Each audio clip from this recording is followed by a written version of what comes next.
Waktu itu, Darmo tengah memanaskan motornya untuk bersiap-siap menuju kios tempat di mana ia berjualan sate ayam. Kios sate ayamnya jaraknya tak begitu jauh dari rumahnya. Sementara Asih, istrinya, tengah memasukkan bumbu kacang ke dalam panci di dapur. "Bu, cepet, keburu siang," teriak Darmo. "Iya pak, tolong dong panggilin Dewi, suruh dia beli kecap. Kecapnya tinggal sedikit ini, takutnya nanti kurang," sahut Asih. Dewi adalah anak pertama Darmo dan Asih. Usianya masih 15 tahun. Sebentar lagi Dewi akan memiliki adik, sebab Asih saat itu tengah mengandung anak kedua. Usia kandungannya menginjak 8 bulan. Setelah segala sesuatunya siap, Pak Sutri itu kemudian berangkat menuju ke kios sate ayamnya. Sementara Dewi ditinggal di rumah dan ditugasi oleh Asih untuk mencuci perkakas bekas membuat adonan sate. Tiba di kios, keduanya langsung bergegas menyiapkan dagangannya. Darmo lantas menyalakan arang di tempat pembakaran. "Semoga hari ini laku banyak ya pak," keluh Asih sambil menata tusukan sate yang dibungkus daun pisang di etalase gerobak. Memang, hampir setahun ini, usaha dagangan sate ayam milik Darmo dan Asih sangat lesu. Hal ini disebabkan ada pesaing lain yang juga ikut menjual sate ayam tak jauh dari kiosnya. Meski hanya berupa tenda pinggir jalan, namun sate ayam pesaingnya itu sangat ramai pembeli. Maklum, pesaingnya asli berasal dari Madura. Tentu saja, rasa sate dan bumbunya yang khas begitu diminati oleh penikmat sate di Nusantara. Padahal, untuk segi harga, sate milik Darmo lebih murah. Sudah 2 tahun ini, Darmo menggeluti usaha sate ayamnya. Ia berjualan sate ayam karena harus tetap menafkahi keluarga. Setelah sebelumnya, ia di PHK menjadi seorang sopir di salah satu perusahaan distributor makanan ringan. Namun, karena perusahaan mengalami kesulitan keuangan, di mana salah satu manajernya melakukan penggelapan uang, terpaksa Darmo harus dirumahkan. Pada akhirnya, ia pun ikhlas menerima kenyataan itu. Uang pesangon yang ia dapatkan lantas dijadikan modal untuk berjualan sate. Awalnya, memang dagangan sate ayamnya terbilang ramai, karena rasa satenya, bumbunya, hampir mirip dengan rasa sate khas Klaten. Namun, sejak kehadiran pedagang sate asal Madura itu, pelanggannya semakin hari semakin menyusut. Darmo sempat berpikir yang tidak-tidak atas seretnya rezeki yang ia alami akhir-akhir ini. "Bu, apa kita diguna-guna ya, biar dagangan kita tidak laku?" tanyanya kepada Asih. "Hus, jangan suuzon pak, mungkin memang lagi waktunya begini. Namanya orang dagang, kadang ramai, kadang sepi," timbal Asih sedikit menenangkan Darmo. "Tapi ini sudah hampir setahun loh bu. Sebelum kamu hamil juga sudah mulai sepi. Apalagi sebentar lagi kamu mau melahirkan. Uang dari mana? Biaya sewa kios juga masih belum ada," keluh Darmo sedikit kesal menanggapi jawaban Asih. Asih kemudian meminta Darmo untuk beristighfar, sekaligus menasihati agar Darmo untuk rajin lagi beribadah dan meminta pertolongan kepada Allah. Memang, sejak dagangannya sepi, Darmo lebih sering meninggalkan kewajibannya sebagai umat muslim. Darmo lebih sering melamun di waktu-waktu senggangnya. Hari itu, lagi-lagi bukanlah hari yang cukup beruntung. Dagangan sate ayamnya hanya laku sekitar 15 porsi dari 75 porsi yang sudah disiapkan di rumahnya. Padahal dulu, tak kurang mereka bisa menyiapkan 150 porsi setiap harinya. Dan rata-rata dagangannya selalu habis terjual setiap harinya. Tiba di rumah, Asih langsung memasukkan dagangan daging sate ayamnya yang masih tersisa ke dalam kulkas, berharap daging ayamnya itu tidak busuk dan bisa dijual kembali keesokan harinya. "Mbak, bikinin bapak kopi," pinta Darmo kepada anak sulungnya. Asih kemudian menghampiri Darmo yang tengah menyulut api untuk membakar rokok kreteknya di ruang tengah sambil membuka kerudungnya. Ia lalu mengelus-elus paha Darmo. "Sabar ya pak, ini ujian dari Allah. Mungkin kita kurang bersedekahnya," ucap Asih. Kurang bersedekah gimana, Bu? Apa yang mau disedekahkan? Sementara kita saja hidup kekurangan begini. Lihat tuh Dewi, setiap hari tidak pernah aku bekali uang jajan untuk sekolah. Bapak macam apa aku ini? Jawaban Darmo bernada tinggi. Darmo tidak jadi menyeruput kopi yang sudah dibuatkan Dewi dan sudah tersedia di meja tamu. Ia lantas masuk ke kamar, mengganti baju yang berbau sangit, dan kemudian keluar rumah dengan sepeda motornya. Asih hanya memandang wajah muram Darmo dan tak berani menyapa untuk menanyakan suaminya akan pergi kemana. Malam itu ternyata Darmo menemui teman SMA-nya, sebut saja Pak Slamet. Kepada Slamet, ia menceritakan permasalahan hidupnya. Slamet pun memberikan solusi agar Darmo ke Cilacap menemui salah satu orang pintar untuk meminta pertolongan. Slamet sendiri cukup tahu mengenai orang pintar karena sering mengantar bosnya ke sana. Dengan nada cukup rendah, khawatir didengar istrinya, Slamet menceritakan kepada Darmo jika usaha bosnya hampir bangkrut waktu itu. Namun, setelah berulang kali datang ke orang pintar itu, usaha bosnya akhirnya kembali normal. Mo, solusinya ya hanya ke Cilacap. Kamu temui Mbah Purwo, minta penglarisan pasti dikasih.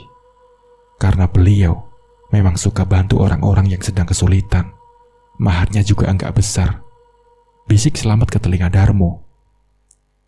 Darmo awalnya dengan tegas menolak. Ia khawatir jika nekat menemui orang pintar itu, maka akan ada dampak buruk bagi keluarganya. Apalagi ia juga khawatir memakai jalan penglarisan biasanya seringkali menggunakan tumbal. Namun Slamet meyakinkan jika tak ada tumbal sama sekali. Hal itu dibuktikan dengan bosnya yang sudah 5 tahun menggunakan penglarisan, namun tak ada yang ditumbalkan. Tenang Mo, aman. Nggak ada tumbal-tumbalan. Lah, buktinya saja bosku. Sampai sekarang damai-damai saja hidupnya. Besok aku antar kalau kamu mau. Slamet menawarkan diri. Darmo yang semakin penat mendapat solusi itu, akhirnya mengakhiri obrolan. Ia berpamitan untuk pulang.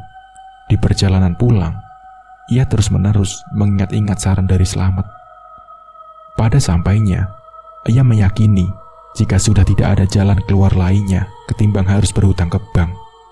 Sebab sudah tidak ada lagi barang berharga di rumah, kecuali kulkas dan TV, yang menjadi satu-satunya media hiburan bagi anak dan istrinya.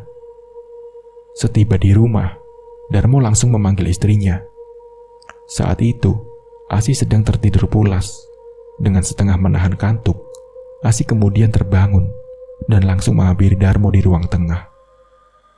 Darmo kemudian mengutarakan keinginannya untuk pergi ke Cilacap. Ia meminta izin kepada Asih di larut malam itu. Bapak besok izin mau ke Cilacap ya Bu. Mau ikhtiar agar usaha kita bisa normal lagi, kata Darmo. Kok mendadak Pak? Memang ikhtiarnya apa? Tanya Asih penasaran. Minta penglarisan Bu, tapi aman kok. Nggak ada tumbal-tumbalan, jawab Darmo. Istighfar Pak, itu syirik Pak. Haram Pak hukumnya. Ibu nggak setuju. Ingat ini Pak, ucap Asih sambil menunjuk ke arah perutnya yang sedang membuncit. Kamu mau hidup enak gak? Atau suka dengan hidup seperti ini? Melarat terus-menerus. Nada Darmo meninggi. Dewi yang mendengar suara bapaknya itu lantas terbangun dari tidurnya. Kebetulan pintu kamar Dewi tak tertutup, hanya terhalang kelambu. Ia lalu menguping pembicaraan bapaknya dan ibunya di ruang tengah. Dewi pun mendengar jika bapaknya kekeh untuk tetap pergi ke Cilacap bersama Pak Slamet. Meski waktu itu ibunya bersikeras untuk melarang. Di keesokan harinya, setelah pulang sekolah, Dewi dimintai ibunya untuk ikut membantu berjualan di kios. Memang hal ini sudah lumrah Dewi lakukan jika salah satu dari orang tuanya sedang ada keperluan atau sedang sakit. Bapak jadi berangkat Bu ke Cilacap? Tanya Dewi kepada ibunya yang tengah menata arang di tempat pembakaran. Kok kamu tahu Nduk? Jawab Asih sedikit kaget. Semalam Dewi dengar pembicaraan ibu sama bapak. Memangnya bapak mau apa Bu? Tanya Dewi. Bapak mau ikhtiar nak, biar usaha kita lancar lagi. Mudah-mudahan bapakmu dilindungi Allah ya Nduk. Bibir Asih sedikit gemetar menjawab pertanyaan anaknya karena menahan tangis. Namun masih tak ikhlas akan pilihan suaminya melakukan hal itu. Hari itu dagangan masih saja sepi. Pukul 8 malam, Asih dan Dewi memutuskan membereskan dagangannya dan kembali pulang ke rumah. Sementara Darmo belum juga pulang. Di rumah, Asih nampak begitu cemas. Berulang kali ia mondar-mandir di ruangan tengah. Ponsel Darmo pun tak aktif sedari siang. Sementara itu, Dewi tengah mencuci piring bekas makan bersama ibunya di dapur. Terdengar suara pecahan kaca di dalam dapur. "Apa itu, Nduk?" tanya Asih kepada anak gadisnya. "Gelas, Bu. Maaf, nggak sengaja kesenggol," jawab Dewi. Dengan adanya kejadian itu, Asih semakin was-was. Namun, kewaswasannya mereda setelah ia mendengar suara motor Darmo memasuki halaman rumah. "Assalamualaikum." Darmo mengucap salam sembari memasuki rumah. Disapalah istrinya sambil menyodorkan bibirnya dan mendarat tepat di kening Asih.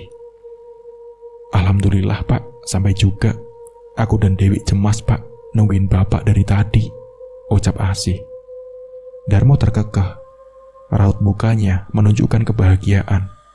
Berbeda dengan hari-hari biasanya, di mana ia selalu terlihat murung. Dijinjingnya tas hitam kecil menuju kamar. "Bapak mandi dulu Bu, keringetan, nanti Bapak cerita ya," kata Darmo keluar dari kamar menuju ke arah kamar mandi, seraya mencubit pipi Dewi.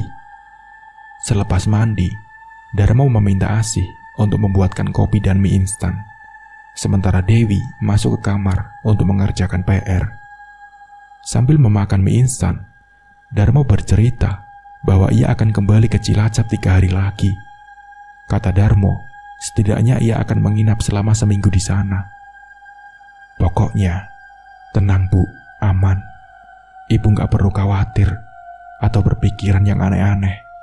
Semuanya aman, gak ada yang berbahaya," kata Darmo meyakinkan istrinya. Melihat suaminya pulang dengan kondisi yang baik-baik saja, Asih pun lantas mempercayai perkataan Darmo. Asih pun mencoba berprasangka baik dengan maksud suaminya itu. Meski di dalam hatinya, ia masih tak ikhlas dengan keputusan Darmo memilih mencari jalan keluar dengan pengelarisan. Tiba di hari itu, Selamat menyambangi rumah Darmo. Ia menjemput Darmo untuk bersama-sama pergi ke Cilacap.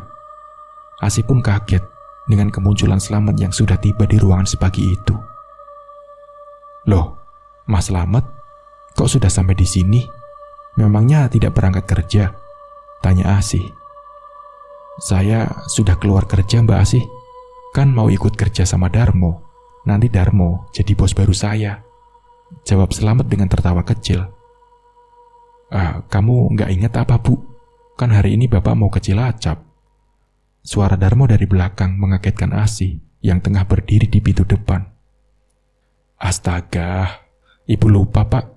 Sebentar, Ibu siapin sarapan dulu," ucap Dewi.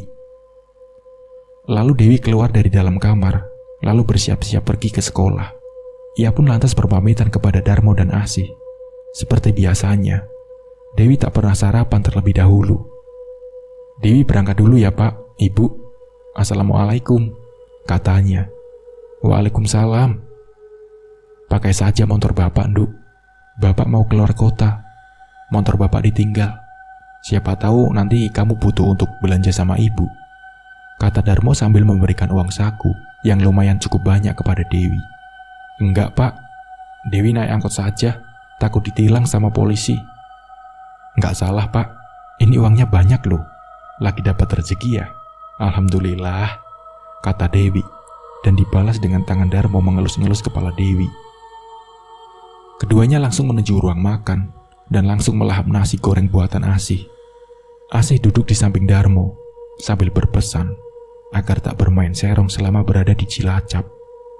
Wajar Asih berkata demikian.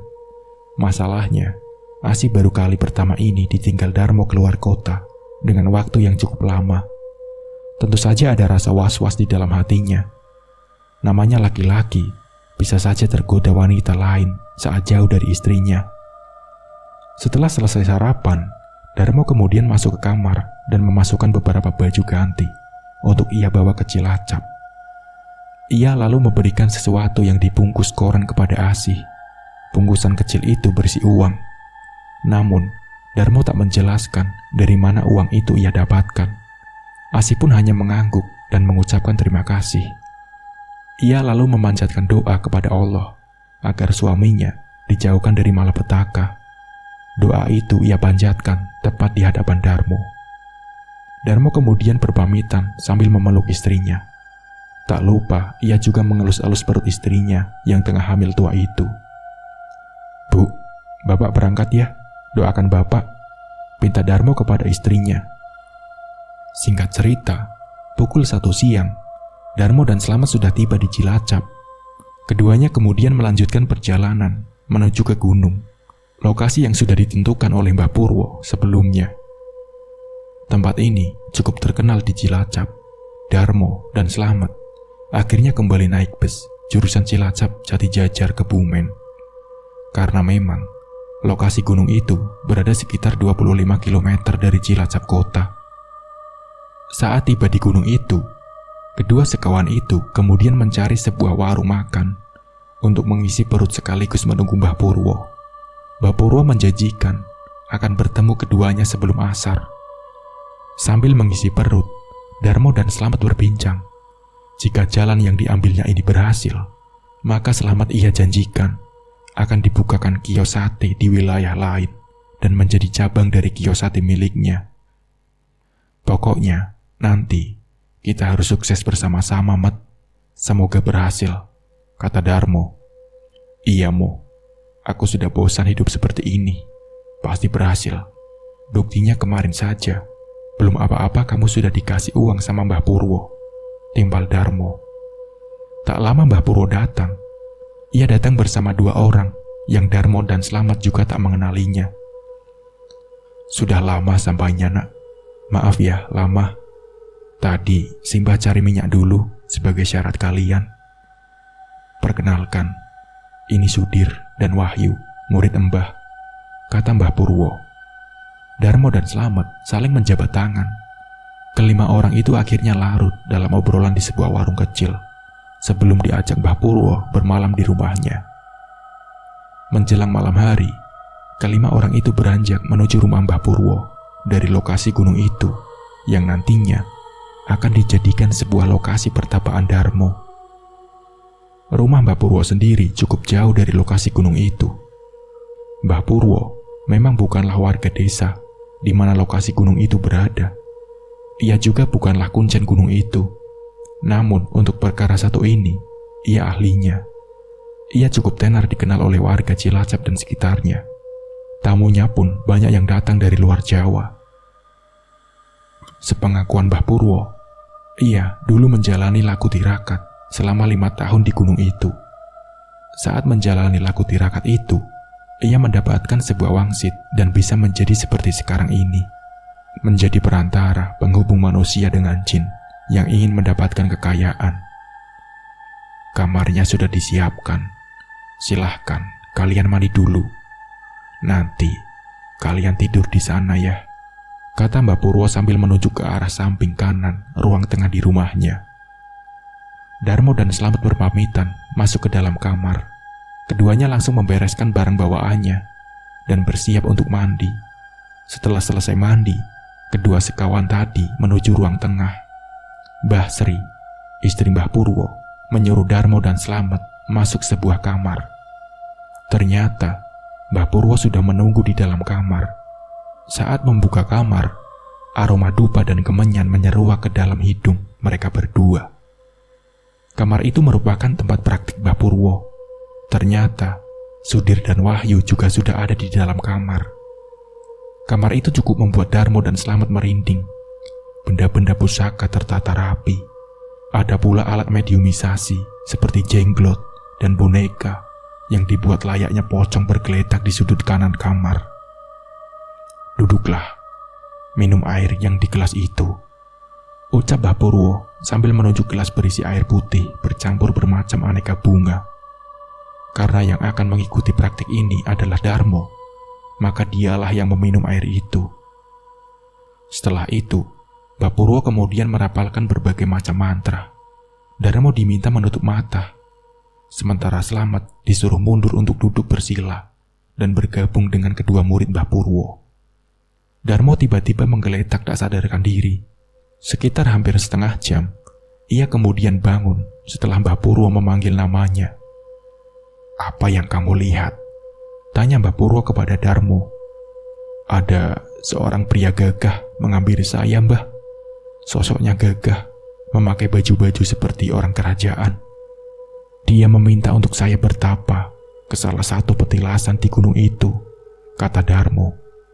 Mbah Purwo menyudahi ritual itu dan meminta Darmo untuk beristirahat. Masalahnya, keesokan harinya ia akan ke Sendang di salah satu gua di kawasan Pantai Sodong, Cilacap. Sekitar pukul 4 subuh, Mbah Purwo membangunkan Darmo dan Slamet. Ia meminta Darmo dan Slamet untuk bersiap-siap menuju gua. Di depan rumah, mobil sewaan sudah terparkir. Wahyu dan Sudir sudah menunggu. Mereka berlima akhirnya menuju ke sana sebelum fajar menyembul. Di lokasi gua itu, sang juru kunci sudah menunggu. Mbah Purwo menghampiri dan berbincang sebentar. Entah apa yang mereka perbincangkan. Setelah itu, Mbah Purwo mengajak Darmo masuk ke dalam gua. Sementara Slamet menunggu di mulut gua ditemani Sudir dan Wahyu. Cukup lama ritual yang dijalani Darmo di dalam gua. Setidaknya hampir 2 jam lamanya.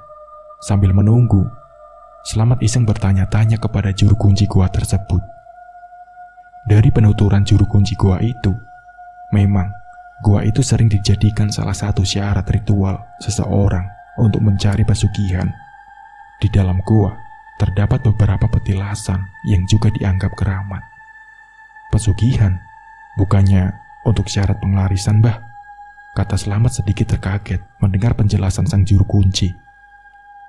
Celaka, yang namanya pesugihan pasti meminta tumbal, ucapnya dalam hati. Selesai ritual, mereka kemudian kembali ke rumah Mbah Purwo. Sepanjang perjalanan, Slamet terus saja mematung tanpa mengeluarkan sepatah kata pun di dalam mobil. Ia menyesal menyarankan temannya untuk menemui Mbah Purwo. Tiba di rumah Mbah Purwo, Mbah Sri istrinya sudah memasak sejumlah masakan. Salah satunya terdapat menu ayam bekakak yang ditempatkan di sebuah tampah beranyaman bambu, dan juga terdapat aneka ragam jajanan pasar. Makanan-makanan itu akhirnya dimasukkan ke kamar praktik Mbah Purwo. Sementara itu, Darmo dan Slamet diminta menunggu di ruang tengah. Cukup lama, keduanya menunggu sebelum Mbah Purwo meminta mereka masuk ke dalam kamar. "Makan dulu, ayam bekakaknya dihabiskan, jangan sampai tersisa. Kalau tidak sanggup, makan berdua sama Slamet," kata Mbah Purwo. "Ayo Met, makan. Bukannya tadi kamu bilang sudah lapar," ucap Darmo. Mengetahui jika ritual yang dilakukan adalah ritual pesugihan, Slamet pun tiba-tiba saja merasa kenyang. Namun Mbah Purwo meminta Slamet untuk tetap ikut makan, membantu menghabiskan ayam bekakak. Mau tidak mau, Slamet pun akhirnya ikut mencicipi. "Sudah, makan saja. Kamu hanya membantu, tidak akan apa-apa," kata Mbah Purwo, seperti sudah mengetahui apa yang dipikirkan oleh Slamet. Saat mencoba makan ayam itu, Darmo dan Slamet saling pandang. Ayam bekakak yang diharapkan akan terasa nikmat dimakan setelah tidak sarapan tadi. Nyatanya tidak demikian. Ayam bekakak itu terasa anyep, dingin, berbau amis, dan rasa bumbunya tidak ada sama sekali, seperti masih mentah. Mbah Purwo hanya terdiam diri memandang Darmo dan Slamet makan. Sesekali ia terus meminta agar Darmo dan Slamet menghabiskan ayam bekakak itu. Darmo dan Slamet terus melanjutkan makan, meski menahan rasa mual ingin muntah. Kemudian, Mbah Purwo mendekati keduanya. Diusaplah mata keduanya dengan menggunakan ibu jari. Saat membuka mata, mereka melihat ternyata mereka tengah memakan ayam bekakak tersebut bersama sejumlah makhluk tak kasat mata. Raut muka makhluk tak kasat mata itu bermacam-macam. Keduanya menunduk dan tetap melanjutkan makan meski dalam keadaan takut. Entah apa yang membuat Mbah Purwo membuka mata batin mereka berdua. Yang jelas saat itu, mereka berpesta makan dengan kawanan jin. Setelah ayam bekakak habis termakan, Mbah Purwo memberikan penjelasan bahwa esok hari adalah tepat malam Jumat Kliwon. Darmo diminta kembali ke gunung itu lagi untuk bertapa seorang diri semalaman, dimulai selepas Isya hingga waktu subuh. Darmo dan Slamet akhirnya kembali ke kamar tidurnya. Mereka tak berani membicarakan mengenai kejadian memakan ayam bekakak tadi. Namun di sisi lain, hati Slamet tergerak ingin memberitahu mengenai ritual pesugihan yang ia ketahui kepada Darmo. "Mo, kamu yakin akan melakukan ini? Kamu tidak akan menyesal," kata Slamet. "Sangat yakin, Met," sahut Darmo yang saat itu tengah rebahan. "Mo, tapi ini ritual pesugihan, bukan penglarisan. Aku tahu ini setelah dapat informasi dari juru kunci gua itu," ucap Slamet. Jawaban mengejutkan terlontar dari mulut Darmo. Ia meminta Slamet tak perlu khawatir dan merasa bersalah. Sebab sejak pertemuan awal, Mbah Purwo sudah memberitahu kepada Darmo jika apa yang dilakukannya hingga sejauh ini adalah ritual pesugihan.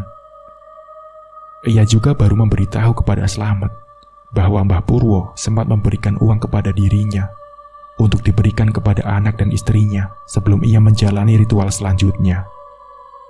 "Aku sudah tahu, Met. Tenang saja. Aku tidak akan menumbalkan istri dan anakku. Pesugihan ini yang aku rasa tepat buatku. Bukanlah penglarisan yang kamu sarankan. Kalau penglarisan, lama sekali itu efeknya," ucap Darmo. Keesokan harinya, Darmo, Slamet, Mbah Purwo, dan kedua muridnya kembali ke gunung. Tempat di mana Darmo akan melakukan pertapaan. Sebelum petang, kelima orang tersebut sudah tiba di sana. Azan maghrib pun berkumandang. Darmo dan Slamet meminta izin kepada Mbah Purwo untuk sholat terlebih dahulu. Mbah Purwo mengiyakan. Sementara, ia dan kedua muridnya masuk dulu ke lokasi melewati gerbang utama.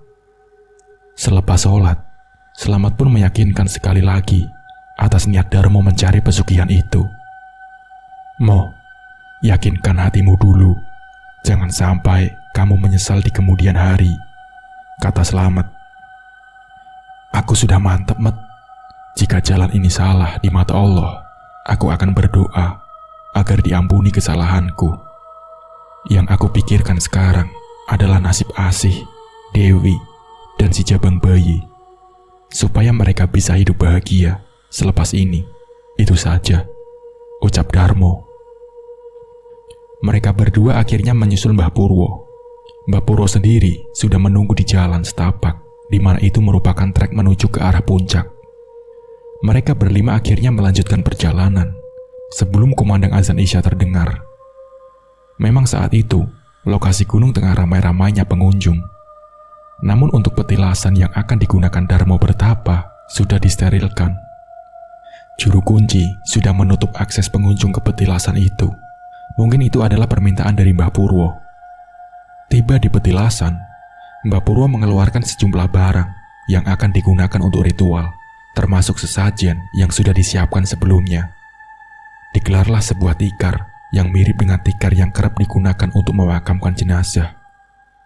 Pun demikian dengan dupa, kemenyan, minyak candu, aneka kembang, dan keris pusaka milik Mbah Purwo diletakkan di atas tikar itu. Mbah Purwo kemudian duduk, memejamkan matanya, sambil melipatkan kedua tangannya di depan mata. Mulutnya mengeluarkan sejumlah mantra. Tak lama kemudian, angin ribut datang. Pohon-pohon besar di sekeliling mereka berdecit seperti akan tumbang.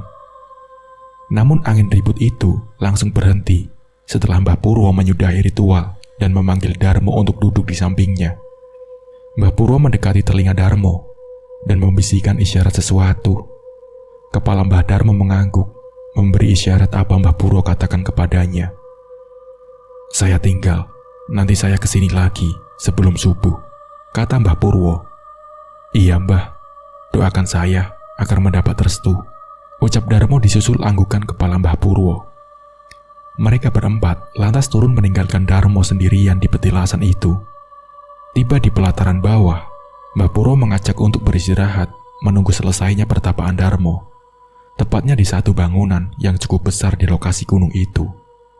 Selamat yang penasaran kemudian melemparkan beberapa pertanyaan kepada Mbah Purwo. Maaf Mbah, saya mau tanya, apa Darmo tidak apa-apa, ditinggal sendiri?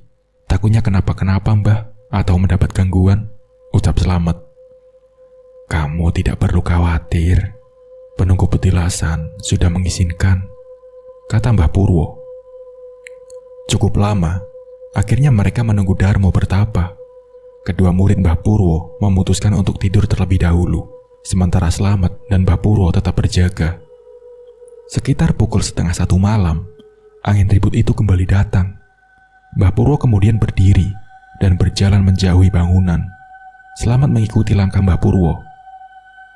Saya akan menunggu, ucap Mbah Purwo sambil matanya mengarah ke arah petilasan yang tengah digunakan Darmo bertapa di gunung itu. Tak lama kemudian, muncul sebuah kilatan cahaya berwarna kemerahan dari langit dan seperti menuju untuk mendarat ke arah petilasan itu. Selamat pun terkaget. Apa itu Mbah? Kata Selamat. Sudah waktunya dia bertemu, kata Mbah Purwo tanpa menjelaskan secara rinci maksud perkataannya. Selamat pun hanya terdiam. Di dalam hati, ia hanya berharap tidak terjadi apapun kepada sahabat karibnya itu. Masalahnya, jika terjadi sesuatu kepada Darmo, maka Selamatlah orang pertama yang akan menyesal karena sudah menyarankan Darmo untuk menemui Mbah Purwo. Pukul 3 menjelang subuh, Mbah Purwo mengajak Selamat dan kedua muridnya untuk menemui Darmo. Di perjalanan menjemput Darmo, Selamat merasakan aura berbeda dengan saat pertama kali mengantarkan Darmo ke petilasan beberapa jam lalu. Suara-suara aneh terdengar di telinganya, suara cekikikan, auman, dan banyak lagi. Suara yang Selamat dengar dan tak pernah hilang dalam ingatannya adalah suara gaib yang mengisyaratkan bahwa Darmo kelak akan menjadi salah satu penghuni di gunung itu. Temanmu tidak bisa pulang. Suara itu terus mengiang di pikiran Selamat hingga sampai mereka berempat tiba di petilasan. Melihat Darmo masih tetap duduk bersila membuat hati Selamat tenang.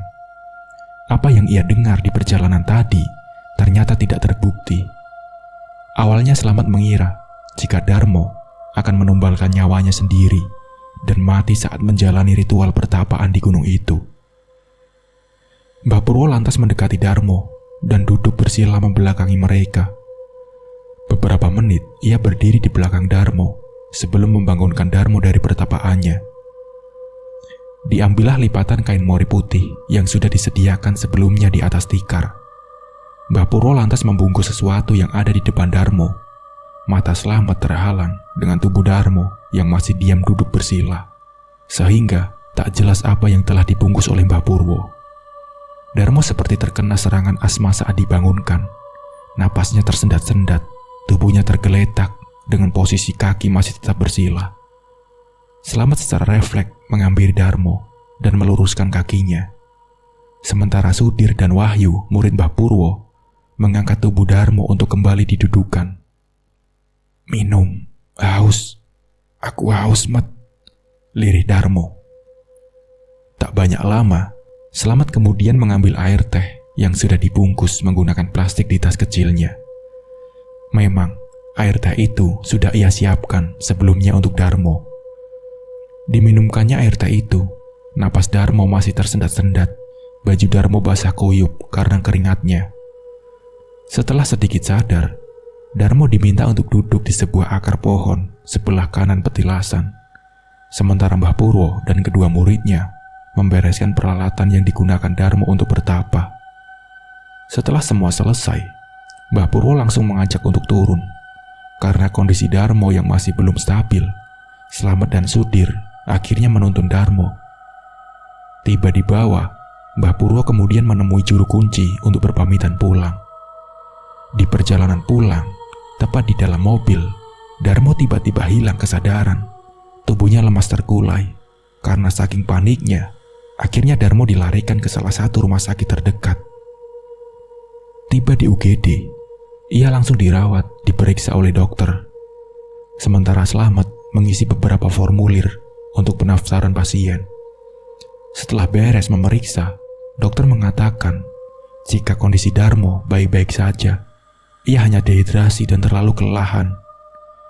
Beberapa jam kemudian, setelah diberi makan dan infusan, dokter sudah memperbolehkan Darmo untuk pulang tanpa harus rawat inap. Sementara Slamet kebingungan karena tidak memiliki uang untuk membayar rumah sakit. Akhirnya Slamet menemui Mbah Purwo yang menunggu di salah satu kantin rumah sakit untuk mencoba meminjam uang. "Mbah, saya tuh tidak memegang uang sama sekali. Darmo juga kayaknya tidak pegang uang, Mbah. Apa Mbah ada uang? Saya pinjam dulu untuk bayar rumah sakit. Nanti diganti, Mbah," kata Slamet. Mbah Purwo tiba-tiba tertawa ngakak. Ia menyodorkan tas milik Darmo. Slamet diminta untuk membawa tas itu kepada Darmo. "Nanti suruh Darmo buka tas itu," pinta Mbah Purwo. Slamet lantas mengambil tas itu dan kemudian kembali menemui Darmo yang masih terbaring di UGD. "Mo, ini tasmu. Kamu disuruh buka tas ini sama Mbah Purwo," ucap Slamet. Darmo pun akhirnya duduk dari posisi tidurnya. Diletakkan tas itu di atas kakinya. Dengan perlahan, ia membuka resleting tasnya karena tangan kanannya masih sedikit linu bekas infusan. Saat tas terbuka, mata Darmo terbelalak. Ia seperti tak percaya apa yang telah ia lihat waktu itu. "Mat, lihat ini. Ini uang siapa, Mat?" kata Darmo dengan raut muka kaget sambil memperlihatkan isi di dalam tas kepada Slamet. Slamet yang melihat itu juga cukup kaget. Dilihatnya banyak uang pecahan 50 ribuan bergambar W.R. Supratman dengan posisi acak-acakan di dalam tasnya. Ia mengacak-ngacak uang tersebut dan hampir saja menyentuh kain mori berisi sesuatu yang ada di bagian bawah tas itu. "Sudah, Mo. Ini kayaknya uang kamu hasil ritual tadi. Ambil secukupnya saja. Biar aku bayarkan untuk pengobatan kamu," kata Slamet. Darmo kemudian mengambil beberapa lembar uang tersebut dan memberikan kepada Slamet. Slamet kemudian membayarkan uang pengobatan ke kasir. Setelah itu, Darmo pun dipapa Slamet keluar dari ruang UGD. Ia diminta menunggu di depan pintu UGD, sementara Slamet menyusul Mbah Purwo, Sudir, dan Wahyu di kantin untuk mengabarkan jika Darmo sudah menunggu untuk pulang. Kelima orang itu akhirnya pulang ke rumah Mbah Purwo. Saat di rumah, Mbah Purwo terus-menerus memuji tekad dan keberanian Darmo untuk melakukan ritual ini. Mbah Sri pun akhirnya menyiapkan makanan beserta lauk pauknya. Mereka dipersilahkan untuk mengambil makanan di meja makan. "Apa? Ayam bekakak lagi?" kata Slamet dalam hati. Ia takut rasa ayam bekakak seperti yang sebelumnya dan harus memakan bersama kawanan jin. "Tenang, kalau sekarang beda, rasanya pasti enak," kata Mbah Sri seperti menjawab pertanyaan Slamet dalam hati. Mereka kemudian memulai makan. Benar saja, ternyata ayam bekakak itu rasanya enak, tak ada rasa amis sedikit pun. Bumbunya pun meresap utuh ke dalam daging. Slamet dan Darmo cukup lahap. Setelah makan, mereka akhirnya kembali ke ruang tengah, mengobrol sesuatu yang tidak berbobot, hanya untuk hiburan semata hingga sore hari. Mbah Sri tiba-tiba meminta Darmo untuk mandi. Mbah Purwo meminta Darmo mengikuti Mbah Sri. "Sudah, sana ikut Simbah. Sudah disiapin airnya sama Simbah di kamar mandi," kata Mbah Purwo. Ternyata Darmo diminta untuk mandi kembang. Hal itu dilakukan untuk menghilangkan pengaruh gaib ratusan makhluk penunggu gunung itu saat dia melakukan pertapaan tadi. Malam itu, Darmo diminta kembali masuk kamar praktiknya Mbah Purwo. Sementara Slamet menunggu di ruang tengah bersama kedua murid Mbah Purwo. Tak lama, terdengar suara seseorang menggema dari dalam kamar itu. Slamet nampak kaget. Pasalnya, suara yang ia dengar bukanlah suara Mbah Purwo maupun Darmo. Slamet beranjak dari kursi dan mencoba untuk mendekati pintu kamar. Wahyu dan Sudir menegurnya. agar tidak menguping pembicaraan dari dalam kamar. Namun, sebelum menjauh dari pintu, suara dari dalam kamar itu memanggil Slamet. "Masuklah." Suara itu menyuruh Slamet masuk ke dalam kamar. Slamet sontak nampak ketakutan. Bukannya menanggapi suara itu, namun dia justru semakin menjauh dari daun pintu kamar dan kemudian kembali duduk ke kursi di ruang tengah. Mbak Purwo akhirnya membuka pintu kamar. Ia meminta Slamet untuk masuk ke dalam. Dengan langkah gontai karena merasakan ketakutan, Slamet akhirnya terpaksa menuruti permintaan Mbah Purwo. Baru kaki kanan dan setengah badannya masuk ke dalam kamar, Slamet tiba-tiba tersentak. Dilihatlah sosok makhluk cukup besar dengan rambut panjang acak-acakan, matanya berwarna merah, bertaring, dan memiliki kuku hitam yang panjang. Makhluk itu hanya mengenakan balutan kain lusuh untuk menutupi daerah kemaluannya. Makhluk itu berdiri tepat di depan Darmo. Slamet yang ketakutan akhirnya menutup mata dan menunduk. Tangannya kemudian dipegang Mbah Purwo untuk dituntun lebih dalam masuk ke kamar. Mbah Purwo menyarankan Slamet duduk bersila di belakang Darmo. Terjadilah perbincangan antara Darmo dan makhluk itu. Slamet hanya bisa mendengarkan. "Kamu sudah membangunkan aku dari persemedianku. Aku minta kamu harus bisa menyempurnakan tubuhku," pinta makhluk itu kepada Darmo. "Sembah Ki, saya minta maaf. Saya akan melaksanakan permintaan kamu," ucap Darmo. "Sediakan sesajen dan darah manusia setiap hari Sabtu Kliwon. Kalau kamu sanggup, apa yang kamu inginkan akan saya turuti." Makhluk itu tertawa menyeramkan. Tak lama, makhluk itu meninggalkan kamar.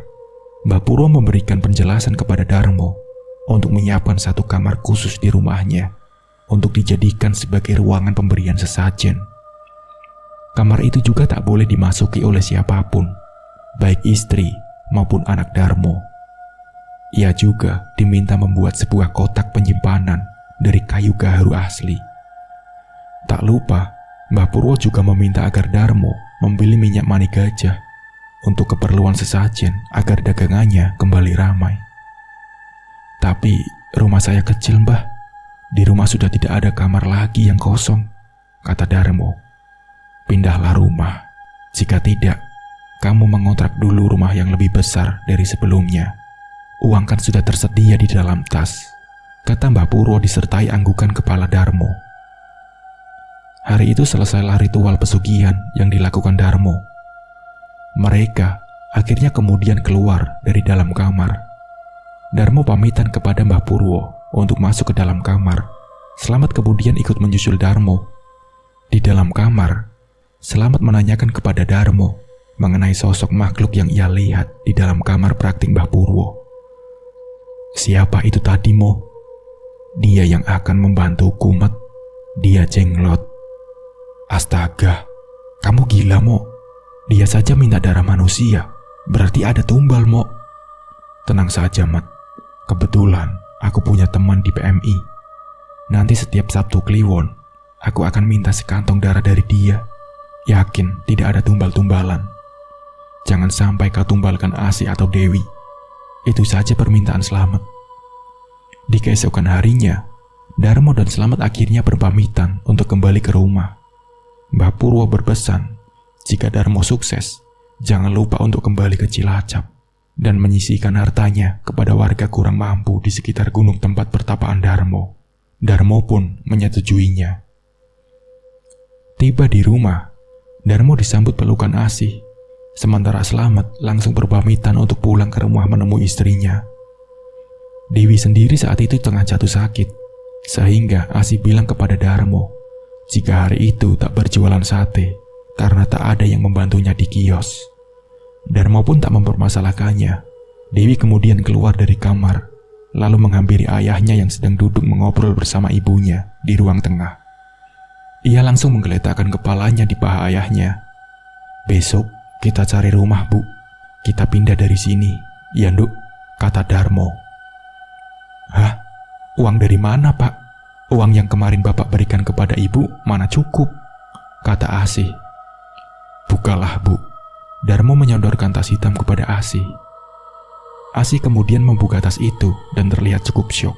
Matanya berkaca-kaca, menahan rasa bahagia bercampur tak percaya. Bisa melihat uang segitu banyaknya selama hidupnya. Dari mana ini, Pak? Ya Allah, banyak sekali, Pak, kata Asih. Dewi pun akhirnya duduk, merebut tas yang tengah dipegang ibunya, untuk ikut melihat isi di dalam tas tersebut. Sudah, nanti Bapak ceritakan. Sekarang, ayo kita antar Dewi ke dokter dan periksa kandunganmu, Bu.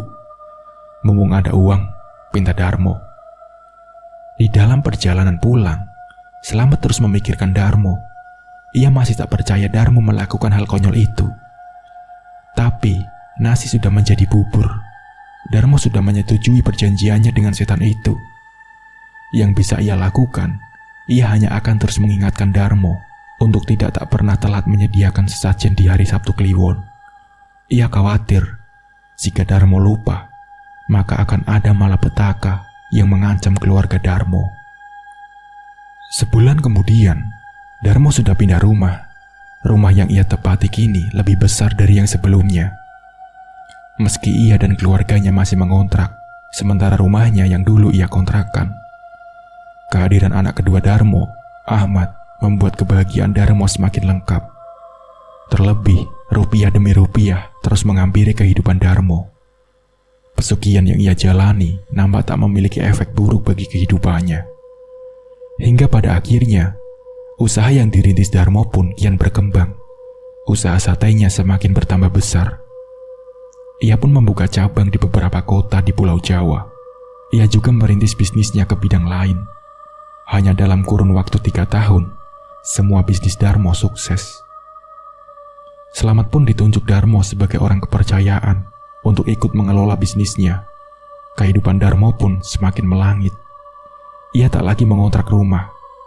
Dibelilah rumah yang sangat mewah, lengkap dengan segala perabotannya, yang memiliki harga cukup fantastis.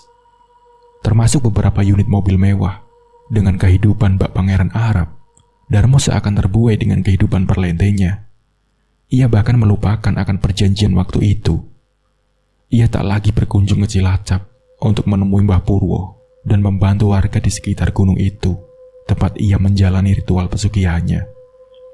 Padahal, beberapa kali Slamet sering mengingatkan, namun Darmo nampak acuh. Hal ini dipicu karena Darmo meyakini jika pesugihan itu tak akan memberikan efek buruk bagi keluarganya. Hingga pada suatu saat, Darmo jatuh sakit. Beberapa kali ia masuk rumah sakit, namun penyakitnya itu tak kunjung sembuh. Slamet yang khawatir berinisiatif menemui Mbah Purwo untuk menanyakan perihal sakit yang diderita Darmo. Tiba di rumah Mbah Purwo, awalnya kunjungan Slamet ditolak. Hal ini lantaran Mbah Purwo terlanjur sakit hati dengan keduanya. Namun Slamet tak menyerah. Ia terus memohon-mohon agar Mbah Purwo menerima kunjungannya dan menceritakan apa yang sedang dialami Darmo. "Mbah, saya mohon, tolong Darmo, Mbah. Saya tahu jika sakitnya ini karena kemungkinan Darmo melanggar perjanjian," kata Slamet. "Sudah tidak ada waktu lagi untuk memperbaikinya. Percuma," jawab Mbah Purwo. "Darmo harus bagaimana, Mbah? Kasihan teman saya, tubuhnya kurus dan kesulitan berjalan," sambung Slamet. "Begini saja, sarankan temanmu untuk jujur kepada keluarganya.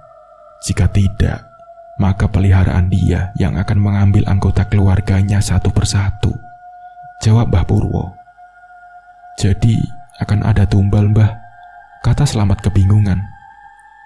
"Ya, begitulah. Perjanjian dia dengan peliharaannya untuk menyempurnakan tubuhnya tidak dia tepati, maka itu adalah konsekuensinya," kata Mbah Purwo. Slamet yang mendapatkan informasi itu akhirnya kembali menemui Darmo. Di kamarnya, ia menceritakan agar Darmo segera memberitahu ihwal pesugihan yang ia jalani kepada seluruh anggota keluarganya. Namun Darmo menolaknya. "Nggak mungkin, Met. Apa kata Asih nanti? Tapi ini semua demi keluarga kamu, Mo. Kalau tidak, makhluk itu akan mengambil nyawa anak dan istrimu satu persatu. Aku gak percaya, Mat. Karena perjanjiannya tidak seperti itu. Anak dan istriku tidak akan aku tumbalkan. Darmo pun akhirnya jujur kepada Slamet. Ia mengatakan sejak 6 bulan ini, makhluk itu tak lagi mendapat jatah darah di hari Sabtu Kliwon. Hal ini lantaran ia tidak bisa lagi mendapatkan darah di PMI. Sebab teman yang sebelumnya bekerja di PMI dipecat karena ketahuan sering mengeluarkan kantong darah tanpa prosedur yang jelas. Itu pun akibat ulah Darmo sendiri. Sejak saat itu, memang makhluk itu sering menerorku. Tapi dia meminta darahku sendiri, bukan anak dan istriku. Jujur saja, Mat, aku sering memberikan darahku sendiri kepada makhluk itu, kata Darmo. Awalnya berjalan seperti biasa, tapi lama-kelamaan istriku curiga. Setiap aku keluar dari kamar itu, aku selalu terlihat pucat, dan istriku melarangku lagi memasuki kamar itu, Mat, sambung Darmo. Istrimu tahu, kata Slamet. Belum, tapi dia sudah mulai curiga, Mat. Karena hanya setiap Sabtu Kliwon, aku masuk ke kamar itu, ucap Darmo. Darmo pun meminta Slamet agar mencari akal, agar Slamet bisa mencari stok darah di PMI lain. Sehingga Darmo bisa terlepas dari teror makhluk itu. Namun ternyata, Slamet terus-menerus menemukan jalan buntu. Bulan demi bulan, tubuh Darmo semakin mengurus. Ingin rasanya Slamet membuka tabir kegelapan Darmo kepada Asih, menyelamatkan keluarga Darmo atas perbuatan temannya itu sendiri. Namun Slamet tak sampai hati. Khawatir Asih akan kecewa dan meninggalkan Darmo dengan kondisi yang masih sakit seperti itu. Saat itu, Darmo kembali dibawa ke rumah sakit karena kondisi kesehatannya semakin memburuk. Kebetulan, anggota keluarga Darmo saat itu sudah lengkap. Dewi saat itu sedang berada di rumah. Sejak ayahnya sakit, Dewi memang jarang pulang karena kesibukan kuliah kedokterannya di Fakultas Kedokteran di salah satu universitas di Yogyakarta. Darmo akhirnya menjalani rawat inap di rumah sakit, ditemani Asih dan Ahmad. Sementara Dewi diminta untuk menjaga rumah. Slamet pun diminta Asih mengantarkan Dewi untuk pulang ke rumah. Om Slamet, temani Dewi ya. Dewi takut, Om, pinta Dewi saat menuju pulang ke rumah dengan Slamet menggunakan mobil milik Darmo. Loh, kenapa? Tumben, tanya Slamet. Pokoknya nanti Dewi cerita deh, kata Dewi. Slamet pun terheran. Sepengetahuannya, Dewi sendiri merupakan gadis yang pemberani. Ia pun merasa aneh saat Dewi meminta untuk menemani di rumah. Padahal di rumahnya ada 2 asisten rumah tangga dan juga seorang satpam. Saat tiba di rumah Dewi, Dewi pun menceritakan alasan ketakutannya kepada Slamet. Sejak pulang ke rumah, Dewi merasa jika rumahnya kehadiran penunggu dari alam yang berbeda. Dewi mengatakan jika sering melihat sosok tinggi besar, setengah bugil dengan rambut panjang compang-camping. Sosok itu sering mondar-mandir di ruang atas dekat kamar yang tak boleh ia masuki oleh ayahnya. Cerita itu membuat kaget Slamet. Tentu saja, Slamet mengetahui sosok itu adalah siapa. Sebab, beberapa tahun sebelumnya, ia sempat bertemu saat mengantarkan Darmo menjalani ritual pesugihan. Mungkin itu cuma halusinasi kamu saja, Nduk, kata Slamet menenangkan Dewi. Terakhir, Dewi lihat dia ada di ruang bawah saat Dewi nonton TV, Om. Terus, dia naik lewat tangga. Lalu Dewi buntutin. Ternyata dia masuk ke kamar yang bapak selalu melarang siapa saja memasukinya, Om, ucap Dewi. Sudah hampir 4 hari, Darmo dirawat di rumah sakit. Slamet kemudian meminta izin kepada Asih untuk membawa Siti, istrinya, menginap di rumah menemani Dewi. Sebab Slamet tak tega harus meninggalkan istrinya sendirian di rumah selama berhari-hari. Apalagi anak satu-satunya Slamet kerja di luar kota dan hanya sebulan sekali menyempatkan diri untuk pulang ke rumah. Malam itu, suasana di rumah Darmo cukup mencekam. Padahal, dengan adanya 6 orang di rumah itu, rumah Darmo harusnya ramai, tapi ini justru sebaliknya. Dewi, Slamet dan Siti memutuskan untuk menonton TV bersama di ruang keluarga sambil berbincang-bincang ala kadarnya. Malam itu sekitar pukul 11, tiba-tiba saja pintu depan ada yang mengetuk. "Dewi, Bapak pulang. Kamu di dalam kan? Tolong bukain pintu." Sontak ketiganya yang tengah asik menonton TV kaget, karena yang mereka dengar adalah suara Darmo. "Om, Bapak itu Om. Kok nggak ngasih kabar mau pulang sekarang?" kata Dewi. Tanpa berlama-lama, Dewi dan Darmo melangkah menuju pintu depan. Saat pintu terbuka, ternyata tak ada siapa-siapa. Dewi dan Slamet saling berpandangan dengan keheranan. Dewi akhirnya memanggil satpam yang ada di pos jaga, bermaksud menanyakan adakah seseorang atau tamu yang datang ke rumah. Namun, dari jawaban satpam cukup mengejutkan. "Nggak ada kok Mbak. Cuma memang tadi gerbang depan rumah sempat seperti ada yang menggeser Mbak. Saya juga aneh. Padahal kan itu berat," kata Pak Satpam. Dewi dan Slamet kemudian memutuskan untuk menutup pintu rumah. Kembalilah mereka menuju ruang keluarga menghampiri Siti. "Mana Kang Darmo Pak?" tanya istrinya. Slamet tak membalasnya. Ia hanya mengedipkan mata kepada Siti sebagai isyarat tertentu. Memang Siti sebelumnya sudah diceritakan mengenai ritual pesugihan yang dijalani oleh Darmo, termasuk alasan Darmo sakit selama ini. Dewi akhirnya membuka obrolan, meyakinkan Slamet jika rumah ini kini ada penghuni lainnya. Namun Slamet terus mencoba menenangkan Dewi, dan jika takut, nanti saat tidur akan ditemani Siti.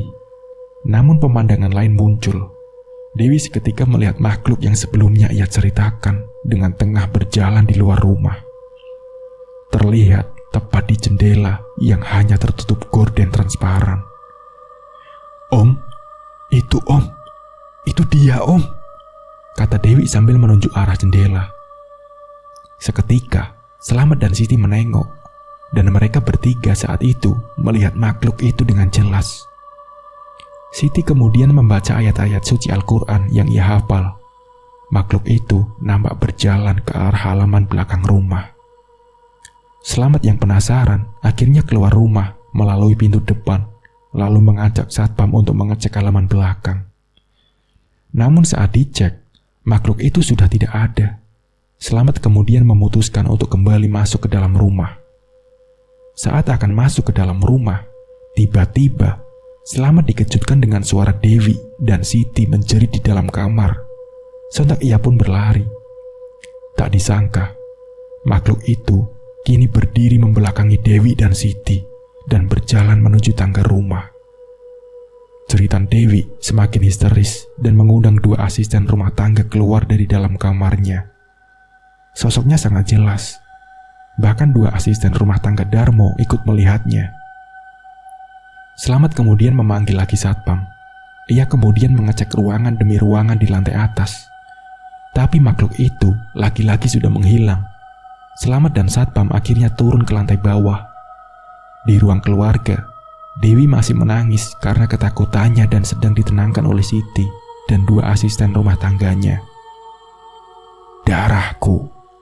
Suara itu tiba-tiba memekik di dalam rumah dan terdengar oleh seluruh penghuni rumah. Akhirnya, mereka berhamburan keluar rumah. Slamet kemudian meminta agar satpam mengunci pintu rumah dan gerbang rumah. Mereka diminta untuk sementara menginap di rumah Slamet agar terhindar dari gangguan itu. Saat tiba di rumah Slamet, mereka semua akhirnya memutuskan untuk tidur dan menjaga Dewi yang masih terlihat syok atas penampakan makhluk mengerikan tadi.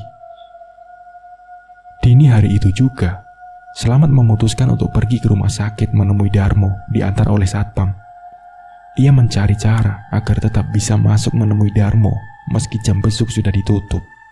Akhirnya, Slamet menelpon Asih untuk bergantian menjaga Darmo. Asih pun menyetujui. Slamet pun akhirnya bisa menemui Darmo, sementara Asih dan Ahmad diantar satpam untuk pulang ke rumah Slamet. Slamet kemudian membangunkan Darmo yang tengah terlelap tidur. ia menceritakan kejadian yang dialaminya belum lama ini kepada Darmo. Ternyata, esok hari adalah hari Sabtu Kliwon, di mana makhluk itu harus meminum darah sebagai syarat wajib yang sudah disetujui Darmo kala itu. Darmo pun berniat untuk pulang pada siang hari. Namun, Slamet tak mengizinkan karena kondisinya belum pulih. Tapi Darmo mengkhawatirkan keluarganya.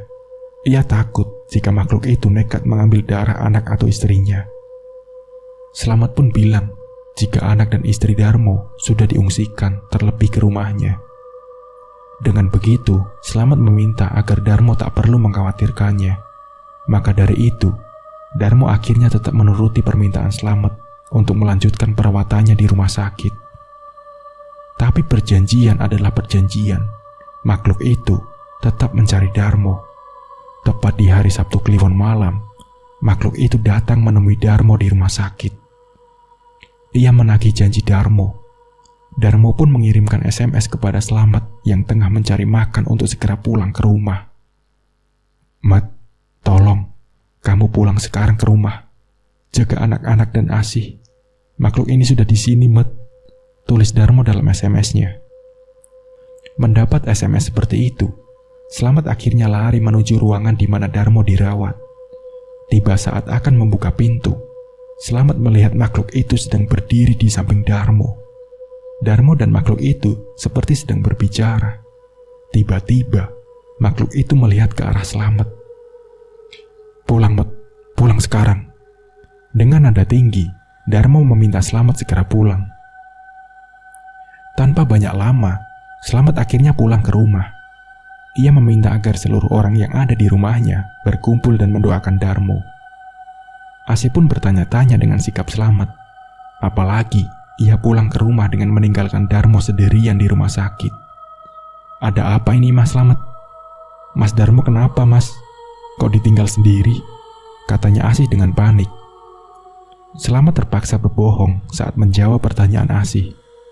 Ia bilang jika Darmo saat ini sedang tidur dan tidak terjadi apa-apa. Hanya saja, ia meminta agar semuanya mendoakan Darmo agar lekas diberikan kesembuhan. Asih pun nampak menerima alasan Slamet, meski masih sedikit ragu dan mencurigai jika suaminya sedang tidak baik-baik saja. Setelah bersama-sama mendoakan Darmo, mereka semua lantas tertidur. Hanya Asih dan Slamet yang masih terjaga. Sekitar pukul 5 subuh, suara ponsel Asih berdering.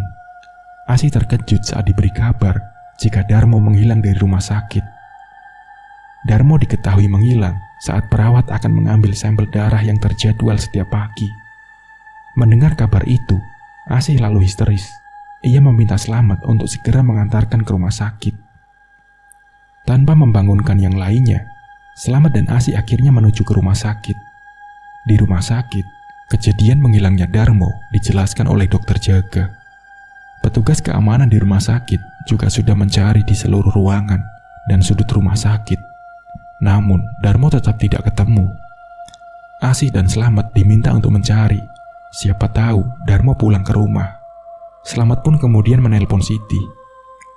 Ia meminta istrinya, anak-anak Darmo, asisten rumah tangga Darmo, dan satpamnya untuk kembali ke rumah Darmo dan mencari keberadaan Darmo. Sementara Asih dan Slamet membayar tagihan rumah sakit dan menandatangani surat tertentu yang menekankan jika ada apa-apa terhadap Darmo, maka bukan menjadi tanggung jawab rumah sakit lagi. Hingga Asih dan Slamet pulang, Darmo pun tak kunjung ditemukan. Saat itu juga, Slamet kemudian kembali ke Cilacap, bermaksud mencari Darmo. Ia khawatir Darmo dibawa ke lokasi asal-muasal makhluk itu, yakni di gunung itu. Tanpa sowan dulu ke rumah Mbah Purwo, Slamet kemudian mencari Darmo di gunung itu. Namun, ternyata hasilnya nihil. Ia lantas terduduk di salah satu batu di gunung itu. Tapi ia mendengar suara yang mirip temannya itu memanggil-manggil namanya dengan lirih, seperti tertiup angin. "Mat, tolong aku, Mat." Slamet yang mendengar itu kemudian berteriak-teriak memanggil nama Darmo. Tapi tetap saja, Darmo tidak muncul juga. Di telinga Slamet suara Darmo meminta tolong terus-menerus terdengar.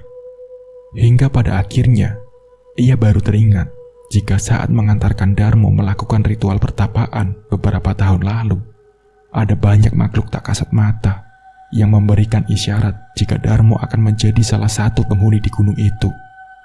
Temanmu tidak bisa pulang. Itu yang terngiang-ngiang dalam benak Slamet. Karena dirasa ada yang tidak beres, Slamet akhirnya turun dari gunung itu dan kemudian menemui Mbah Purwo. Di rumah Mbah Purwo, Slamet menceritakan apa yang telah terjadi. Namun Mbah Purwo mengatakan jika semuanya sudah terlambat. Slamet pun kemudian pulang dan masih optimis jika Darmo masih hidup. Ia berkeliling kota Cilacap seharian penuh untuk mencari keberadaan Darmo, mulai dari tempat-tempat yang pernah ia dan Darmo kunjungi waktu itu. Namun usahanya sia-sia. Darmo masih saja belum ditemukan. Slamet yang sudah merasa putus asa kemudian pulang ke rumah Darmo. Ia tiba sekitar pukul 11 malam. Tak disangka, bendera kuning sudah terpasang di depan pagar rumah Darmo. Sejumlah tetangga sudah berkerumun di rumah sahabatnya itu. Turunlah Slamet dari mobilnya dan lari masuk ke rumah Darmo.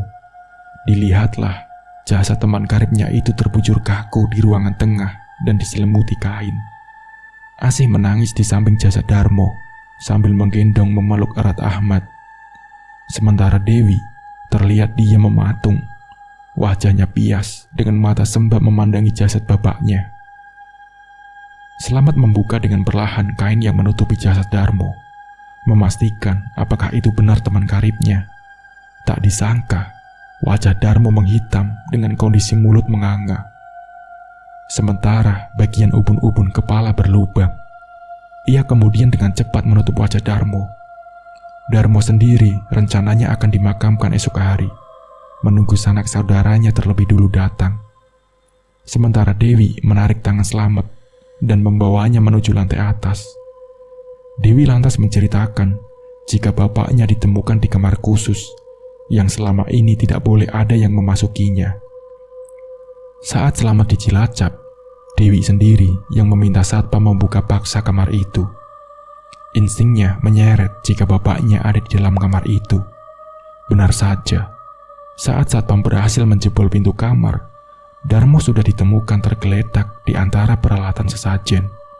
Tubuhnya menghitam dan kepalanya berlubang. Anehnya, tak ada satupun bercak darah di lantai atau karpet yang ada di kamar itu. Tolong dijawab jujur, Om. Bapak sebenarnya melakukan apa selama ini, Om?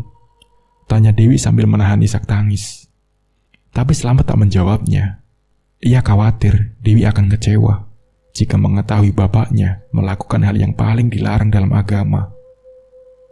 Sebulan setelah Darmo dimakamkan, barulah Slamet angkat bicara kepada keluarga Darmo. Ia menceritakan kronologi secara detail dan sebab Darmo melakukan pesugihan jenglot itu. Semuanya terkaget, namun hanya Asih yang biasa-biasa saja. Ternyata, Asih sudah mengetahui jika mendiang suaminya melakukan hal yang menyimpang. Karena dalam pengakuannya, beberapa kali Asih memergoki Darmo melakukan ritual di kamar itu. Tapi Asih tidak bisa berbuat banyak, dan apa yang dikhawatirkan Asih, semuanya telah terjadi. Sejak kepergian Darmo, semua kembali seperti awal. Bisnis yang sebelumnya dirintis Darmo terus-menerus mengalami penyusutan. Kerugian sudah tak terhindarkan lagi. Semua aset, harta benda, dijual untuk menutupi hutang perusahaan. Anak dan istri Darmo kini menderita lagi. Dewi sendiri tak bisa meneruskan cita-citanya sebagai dokter. Ia kini sudah menjadi seorang ibu yang mengandalkan berjualan minuman untuk menafkahi keluarganya. Karena ia harus menanggung hidup ibu, adik, dan anaknya. Sementara suami Dewi sudah meninggal setahun lalu. Sementara Slamet pun demikian. Sejak usaha Darmo bangkrut, ia harus menyumbang hidupnya dengan cara berdagang di pasar. Namun Slamet masih sering menjenguk anak istri Darmo. Karena mungkin Slamet merasa bersalah pernah menyarankan Darmo mengambil jalan pintas itu. Nah, seperti itulah ceritanya. Semoga bisa diambil sisi positifnya dari cerita ini dan buang sisi negatifnya. Mungkin cukup sekian dari saya. Wassalamualaikum warahmatullahi wabarakatuh.